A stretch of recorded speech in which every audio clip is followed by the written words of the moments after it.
아이가 급성비염에 걸렸는데 애가 자꾸 눈을 비벼.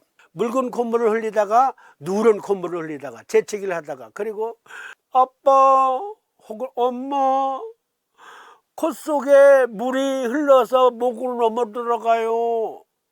그래서 삼키지 말고 뱉어. 근데 뱉었는데 비린내가 나. 생선 비린내, 즉 고름 냄새예요. 고름 섞여 있는 거잖아요. 폐 정격을 써야 할 증과 위 정격을 써야 할 증이 뒤섞여 있어. 이 경우에는 둘 다 놓는 거예요. 둘 다 놓는다. 이해하시겠죠? 급성비염에서 폐정격증 그리고 위정격증 둘을 다 써야 될 증상은 두 증상이 섞여서 교대로 나타난다. 그러면 이번에는 폐정격증 비염 중에 만성 비염을 살펴봅니다.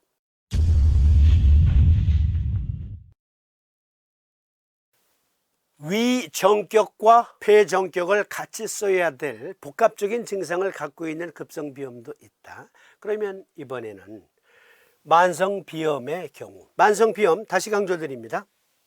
만성비염은 감염성 비염과 비감염성 비염으로 나뉘고요. 급성비염은 문자 그대로 감염성 질환이다.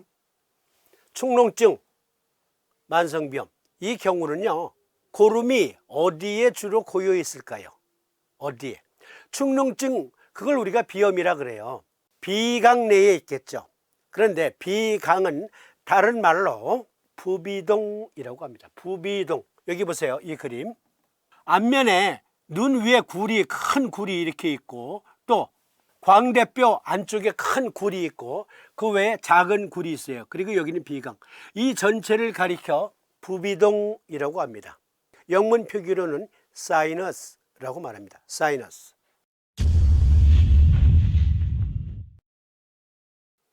그 사이너스에 이렇게 노란 고름이 가득 차 있는 게 사이너사이티스, 즉 부비동에 염증이 생겼다.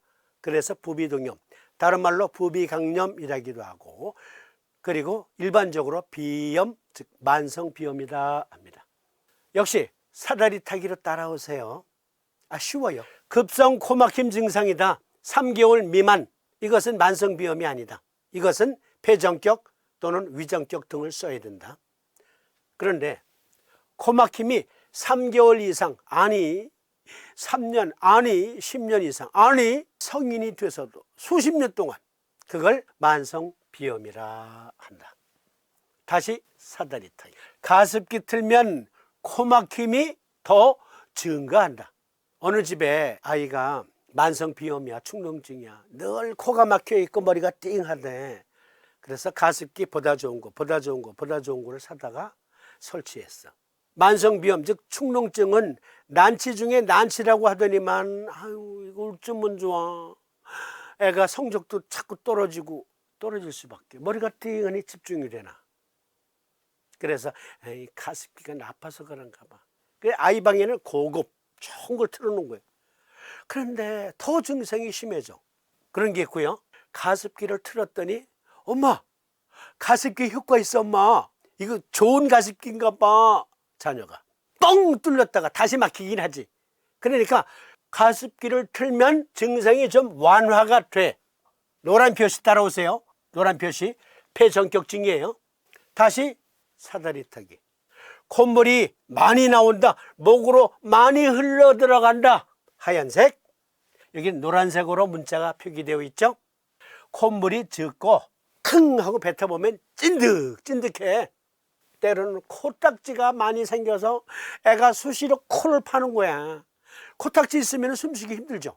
방해받잖아. 그러면 화살표 따라오세요. 폐정격증 만성비염은 여기 노란 문자로 표시된 그 징후만 확인하시면 돼. 코막힘이 3개월 이상 지속되고 있다. 가습기 틀면 코가 어느 정도는 시원해지더라. 그런데 다시 돌아오면 탑을 대지만 콧물이 짙고 찐득찐득한 콧물이 목 뒤로 넘어가기도 하지만 일단 코를 풀면 찐득찐득한 노란 콧물이 많이 나온다. 코딱지가 잘 생긴다. 폐정격증.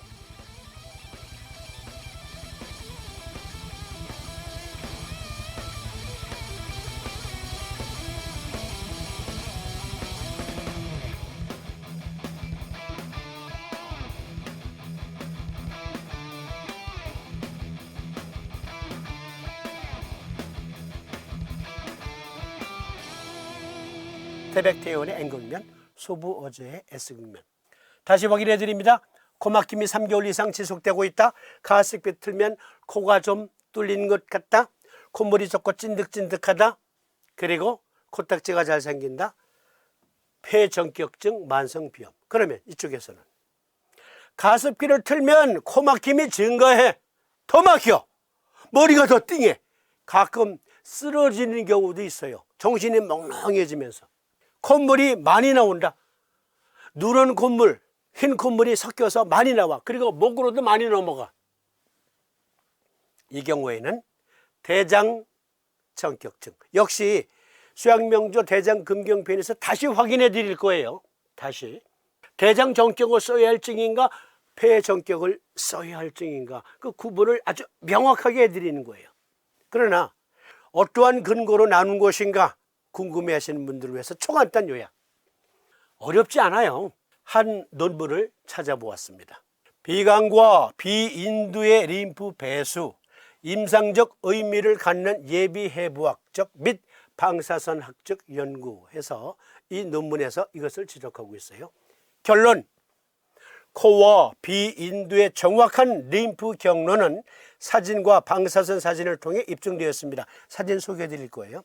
점막에는 풍부하고 잘 조직된 림프 모세혈관 네트워크가 있습니다. 우리는 두 개의 주요 림프 수집 경로가 인두 주위 공간에서 측면 및 후방으로 수렴 및 분기되고 여러 개의 첫 번째 계층 림프절로 들어가는 것을 발견했습니다.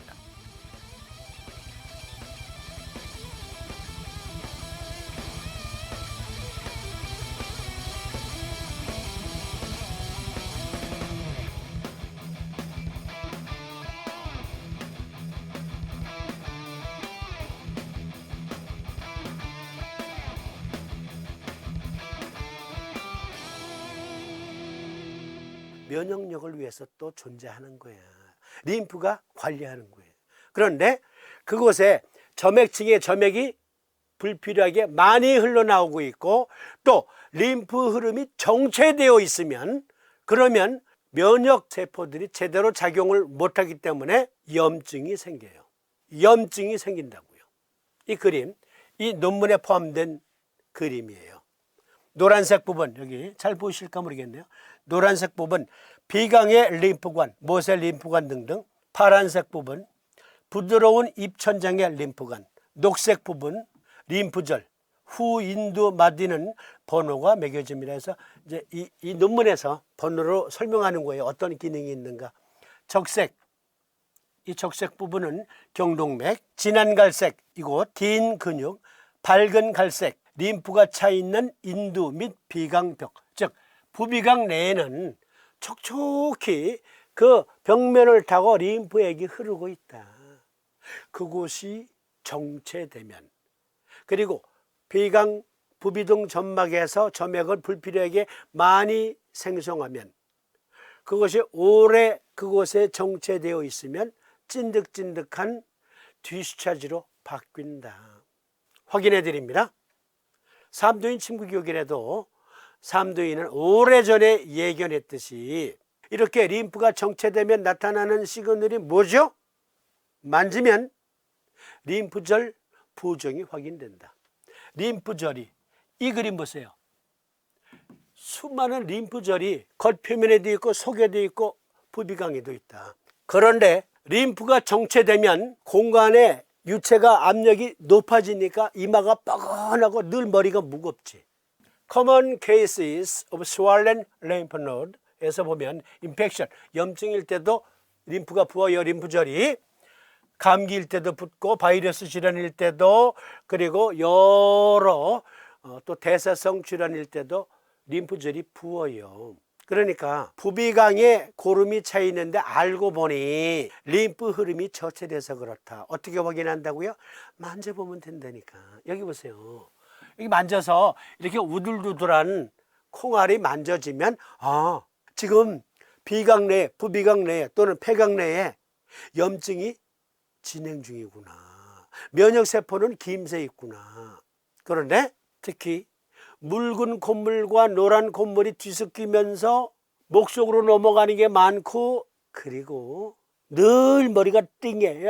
압력이, 압이 꽉 차니까 안면에. 그러면 그때는 대장 정격을 쓴다.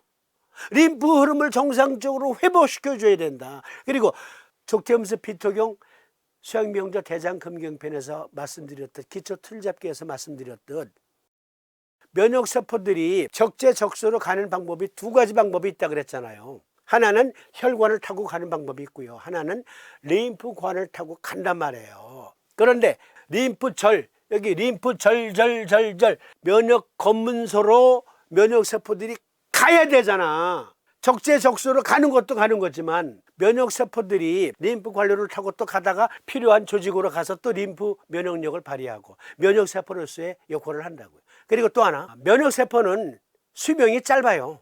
특히 적군하고 싸우잖아요. 그러면 얘들 상처 입잖아. 피로하잖아. 그래서 찌그러졌어. 그러면 얘는 돌연변이 세포로 발전할 수 있기 때문에 내추럴 킬러 세포가 스나이퍼, 골라서 사살해버린단 말이에요. 원래는 스스로 자폭하도록 되어 있어요. 그런데 자폭을 안 하네? 그러면 스나이퍼가 사살하는 거예요. 면역세포를. 그러니까 새로운 면역 병사들을 계속, 보충병들을 보내야 되잖아. 림프 관로를 통해서 수많은 면역 보충병들이 보충되거든요. 그러니까 림프가 정상적으로 흘러야 신병이 필요한 곳으로 가지.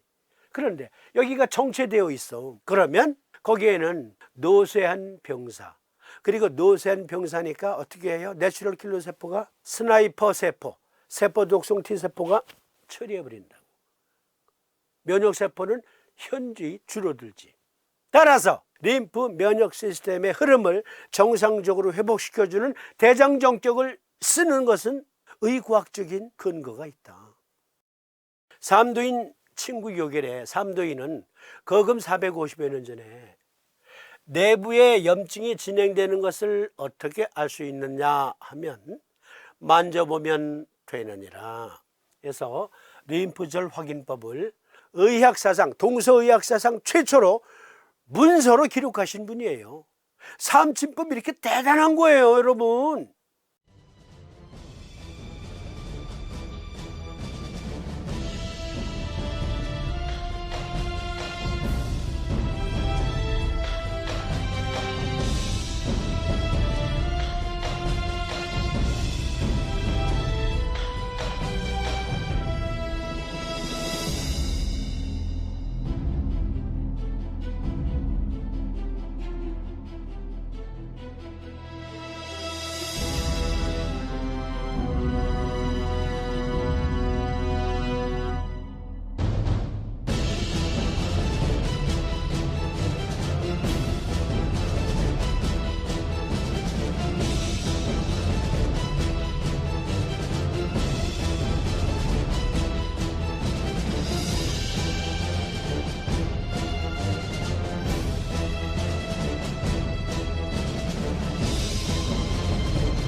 그런데요, 급성비염에서 위전격증과 폐전격증이 섞여 있는 경우도 있잖아요. 이 경우도 마찬가지예요. 면역력이 강하냐 약하냐, 또는 어느 날은 섭성이 좋아서 면역력이 보다 향상된 몸 상태이고 어느 날은 면역력이 더 떨어져 있는 몸 상태고, 그러면 폐전격증의 만성비염의 증상, 이 노란색으로 표시된 증상들이 더 두드러졌다가 어떤 때는 여기 흰색으로 표시된 증상들이 또 두드러지기도 하고 막 뒤섞여 있기도 하고 그래요. 그러면 그때는 대장정격, 폐정격을 다 놓는 겁니다. 둘 다 놓는 거예요. 어떤 분들이 남좌여우 해서 남자는 왼쪽, 여자는 오른쪽, 저쪽. 그것은요, 의학이 아니에요. 과학적인 근거 있어요? 만약에 그것이 과학적인 근거가 있다면 삼두인 침구요결에 반드시 이렇게 기록이 돼 있어야 돼. 수많은 임상 사례 중 여자인고로 우치하였다, 남자인고로 좌치하였다, 또는 남자인고로 우측에만 침을 놓았고 여자인고로 좌측에만 침을 놓았다, 이런 기록이 한 가지 경우에서라도 있어야 돼. 근데 없거든. 이런 건 있어요. 좌벽인고로 우치하였다, 우벽인고로 좌치하였다, 또는 좌우를 분간할 수 없으므로, 즉 이것은 시스테믹 병이므로 양쪽에 다 침을 놓았다, 이렇게 기록되어 있어요. 그러니까 여기서도 기본 틀잡기에서 말씀드린 바 있지만 좌측의 병이면 우측에만, 우측의 증상이면 좌측에만 삼침을 적용하는 거예요. 그런데 좌우를 구분할 수가 없어. 그러면 양쪽에 다. 그런데 왼쪽 코만 막혔어. 오른쪽 코는 괜찮아. 그러면 오른쪽에다가만 놓는 거야. 그런데 어느 날은 오른쪽에 나타났다가 어느 날은 왼쪽이 더 막혔다가 이렇게 번갈아가 양쪽에 다 놓으세요. 그런데 그것까지는 내가 이야기했는데, 아니 두세 가지 요법을 같이 놓을 수가 있어? 바보같이. 누가? 바보같이 이렇게 말합니다. 그런데 삼도인 침구요결에 보면 분명히 삼도인은 신정격과 신승격을 병용하라, 그러할 증을 문서로 기록해 놓으셨는데 삼도인 침구요결에. 그런데 신정격과 신승격을 동시에 놓을 수는 없어요. 삼도인은 신정격을 놓고 어느 정도 듣기가 이루어진 다음에 빼, 다시 신승격 놓고 어느 정도 듣기 이루어지면 빼, 그리고 다시 신정격, 신승격 이렇게 교대를 놓으신 거라고. 그러나 우리는 간편하게 이렇게 할 수 있잖아. 신정격 적용하고 소장 정격을 놓으면 되잖아. 그건 신승격 놓는 것과 같으니까. 그러니까 삼도인 침구요결의 저자는 삼도인이고 삼침법은 삼도인이 만든 침법이에요. 그러니까 자동차 메이커에서 만든 자동차, 어떤 특정 자동차 메이커에서 만든 특정 자동차의 매뉴얼은 그 자동차를 만든 회사에서만 정확하게 만들 수 있는 거예요. 그러니까 삼도인만 삼침법 매뉴얼을 만들 수가 있는 거지. 삼도인 침구요결은 매뉴얼이거든, 매뉴얼. 그런데 그 매뉴얼에 신정격과 소장정격을 놓아라 돼 있다니까.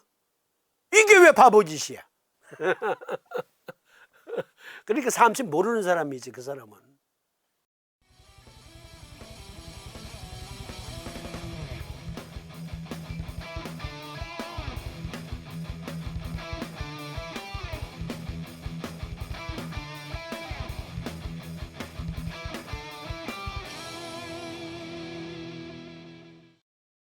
이번에는 알레르기성 비염의 폐정격증 그리고 폐승격증 이어드리도록 하겠습니다. 시청해 주심에 감사드립니다. 고맙습니다.